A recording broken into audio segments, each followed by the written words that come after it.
Баршаңызға қайырлы күн. Бүгін сіздерге Canva-мен қалай электронды кітап жасауға болады, яғни флипбук деп айтамыз, иә. Ең бірінші Canva сайтына кіріп отырмын. Осы жерге мен мына жерде басқа бетке e-book template деп жазамын, яғни электронды кітап деген мағынада. Және маған осындай көп кітаптың дайын шаблонынан шығарып береді. Енді біз мысалы ертегі сайтын болсаңыздар, сол жерде детский таңдау болады, иә. Өздерің білесіздер. Және мына жерде customize template деп таңдаймыз. Одан кейін осындай бізге басты бет ашады.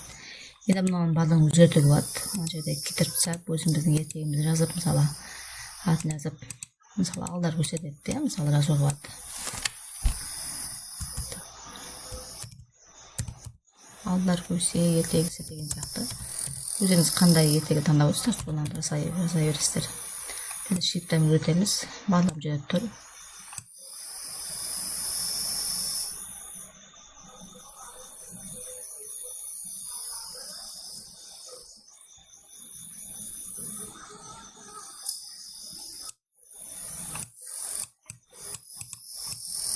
Үстіндердің барлығы не сияқты,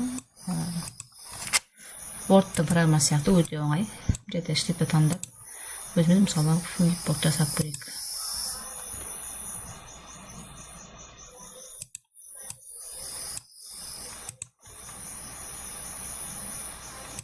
Шрифт таңдаймыз.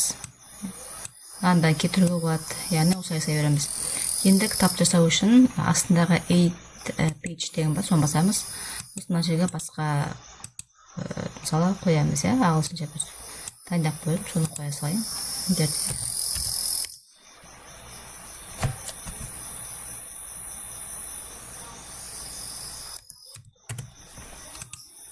Кішірейте тауып былай қоямыз, иә.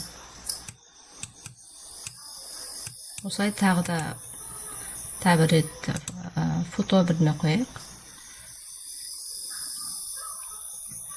Мысалы жерде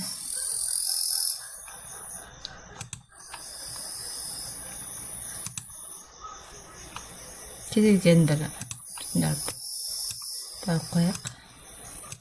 Осылай біз өзіміздің кітабымыздың әр бетін жасап аламыз, иә. Үшінші бет, енді төртінші бет десек, сосын сіздерге қалай осы жеріне салу керегін сіздерге көрсететін боламын.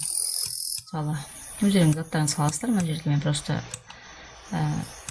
пример ретінде салып жатырмын. Өзімізге керекті кітап болса, кітаптың сюжетін, суретін барлығын саласыздар, иә. Мен сіздерге просто үлгі ретінде көрсетіп жатырмын. Мына жерде біз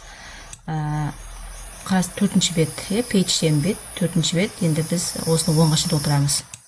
Мысалы, 5, 6, 7, 10-ға шейін біз жасауымыз керек. Енді жасау үшін осындай жасап алдық кітапты бірмені. Мына ең бірінші бет болады, содан кейін барғай бет ашатын болады. Енді мына share деп тұр, бөлісу. Соны басамыз. Одан кейін ең соңғысы көбінде more деп тұрады, еще деп тұрады, орысша болса, соңында 3 нүкте, соны басасыздар. Одан кейін төмен қарай түсе береміз. Дизайн деген көріп тұрсыздар, дизайн. Дизайн ішінде simple booklet flip деп тұр. Соны басасыздар. Соны басқаннан кейін мына жерде бізге save деп шығады. Save деп басамыз. Біздің дизайнды дайындап жатыр кітаптың.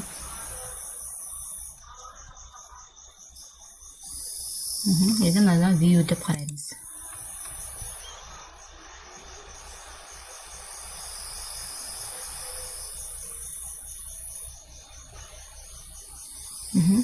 Осы жерде мына жерде бізге электронды почта шығаратын болады. Жаңа мен біреуіне салып қойғасын, маған осындай лимит жасап тұр. Осындай кітаптың бейне шығады, электронды почтаны тіркейміз, сосын ары қарай біздің кітабымыз ашылатын болады. Мысалы, менің қазір жасап қойған кітабымды сіздерге көрсетейін.